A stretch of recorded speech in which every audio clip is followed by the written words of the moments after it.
Hello, আসসালামু আলাইকুম guys. Daily blog by শান্তাতে আপনাদের সবাইকে স্বাগতম। আজকে আপনাদের সাথে শেয়ার করব আমি কিভাবে ভাপা পিঠা ঘরোয়া স্টাইলে তৈরি করি, সেটি আপনাদেরকে দেখাবো।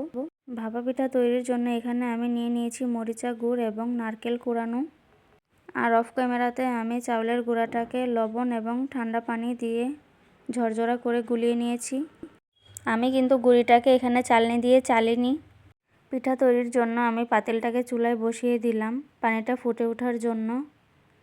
এখন আমি পিঠা তৈরির জন্য একটা বাটি নিয়ে নিলাম। সেই বাটিতে মেখে রাখা চাউলের গুঁড়াটাকে চতুর্দিক দিয়ে ছড়িয়ে দিয়ে তার মাঝে নারকেল কুড়ানো ও মরিচা গুড়টা উপরে ছড়িয়ে দিলাম। তারপরে এই গুড় আর নারকেলটাকে ঢেকে দেওয়ার জন্য আবার চাউলের গুঁড়া উপর দিক থেকে দিয়ে ঢেকে দিলাম। হাত দিয়ে সামান্য চেপে দিব যাতে চুলায় দেওয়া মাত্র পিঠাটা ভেঙে না যায়। এই পিঠায় নারকেলটা বেশি দিলে খেতে বেশি স্বাদ লাগে। এই পিঠাটা আপনি সকালের নাস্তায় অথবা সন্ধ্যার নাস্তায় দিতে পারেন আপনার পরিবারের সদস্যদের। আশা করি তারা অবশ্যই এটা পছন্দ করবে। আপনারা অনেকে এই পিঠাটা বানাতে গিয়ে অনেক ভোগান্তি পোহান যে এই পিঠাটা বানানোর সময় চালতে বেশি কষ্ট হয়, গুলাতে কষ্ট হয়। আসলে এটা পানি দিয়ে হালকা করে যদি ঝরঝরা করে গুলে নেন তাহলে এটা চালার কোনো ঝামেলা নেই।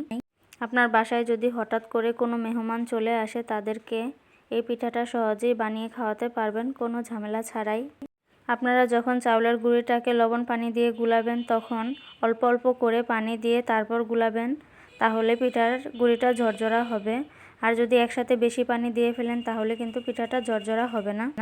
আমার কাছে মনে হয় সব পিঠার চাইতে এই পিঠাটা বানানো সবচেয়ে সহজ। এটা বেশি ঝামেলা পোহাতে হয় না। আপনারা বাসায় অবশ্যই একদিন ট্রাই করে দেখবেন। পিঠা বানানোর সময় আরেকটা ঝামেলায় পড়তে হয় অনেককেই, যে পরিষ্কার কাপড় খুঁজেন, ভালো কাপড় পাওয়া যাচ্ছে না, এখন কি করবেন। পিঠা বানানোর জন্য দেখা যায় পরিষ্কার কাপড় খুঁজতে গিয়ে অনেক সময় ব্যয় হয়ে যায়।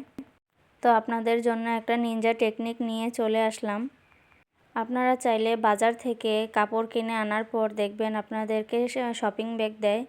এই ব্যাগের কাপড়গুলো এতটাই নরম থাকে, আপনি চাইলে এই ব্যাগের কাপড়টাকে 2 পার্ট করে কেটে তারপর 1 পার্ট পিঠার জন্য নিয়ে নিতে পারেন। তো সহজেই ভালো করে এটাকে ধুয়ে নেবেন সাবান পানি দিয়ে।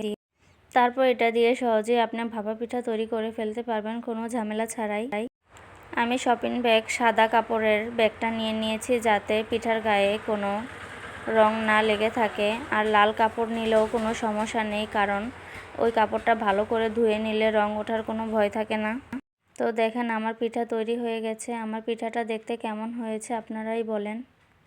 আপনারাই দেখেন কত সহজে আমি পিঠা দিচ্ছিলাম আর সেদ্ধ হলে নামাচ্ছিলাম। আমার কাছে এতটাই সহজ লাগে এই পিঠাটা।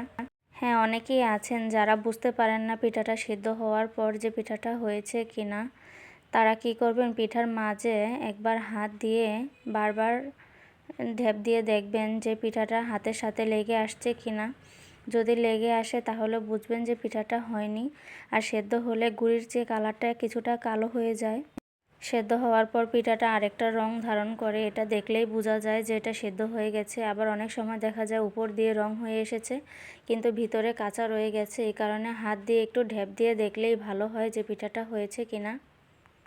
এই তো আপনাদের সাথে কথা বলতে বলতে আমার 2-3 পিঠা হয়ে গেছে। তো আমার পিঠা বানানোর স্টাইলটা আপনাদের কাছে কেমন লেগেছে অবশ্যই আমাকে কমেন্ট করে জানাবেন। শীতকালে তো এমনিতেই পিঠা পুলির উৎসব থাকে, আর শীতকালে পিঠা খেতে ভালোও লাগে। ঠান্ডার মধ্যে গরম গরম ধোয়া ওঠা পিঠা কার না খেতে ইচ্ছে করে বলেন। আমাদের পরিবারের সবার পিঠা অনেক পছন্দ, তো আমার প্রায়ই পিঠা বানানো হয়। তো আমি এভাবেই বানিয়ে থাকি, এই কারণে আমার তেমন কষ্ট লাগে না। এই যে দেখছেন শপিং ব্যাগটা, এই ব্যাগটাকে আমি কেটে 2 পার্ট করে নিয়েছি। তো এটাকে ভালো করে সাবান পানি দিয়ে ধুয়েছিলাম। এই যে 1 পার্ট এখন রয়ে গেছে আপনাদেরকে দেখানোর জন্য। দেখেন কতটা সুন্দর করে আমি কেটে নিয়েছি। আমার ভিডিওটি আপনাদের কার কার ভালো লেগেছে অবশ্যই লাইক, কমেন্ট, শেয়ার করে আমার পাশে থাকবেন। আমি যেন আরও নতুন নতুন ভিডিও নিয়ে আপনাদের মাঝে আসতে পারি। দেখেন আমার পিঠাটা কতটা সুন্দর হয়েছে। আমার হাজব্যান্ড তো এই পিঠাটা খেয়ে অনেক প্রশংসা করেছে, বলছে অনেক মজা হয়েছে পিঠাটা। গুড় আর নারকেল বেশি করে দিয়েছিলাম, তো খুব প্রশংসা করছে আমার খেয়ে। দেখুন পিঠার ভিতরটা দেখে কতটা লোভনীয় মনে হচ্ছে না? গুড় আর নারকেল দেখা যাচ্ছে সাদার মাঝে। দেখতে কিন্তু আসলে অনেকটা সুন্দর লাগছিল পিঠাটাকে।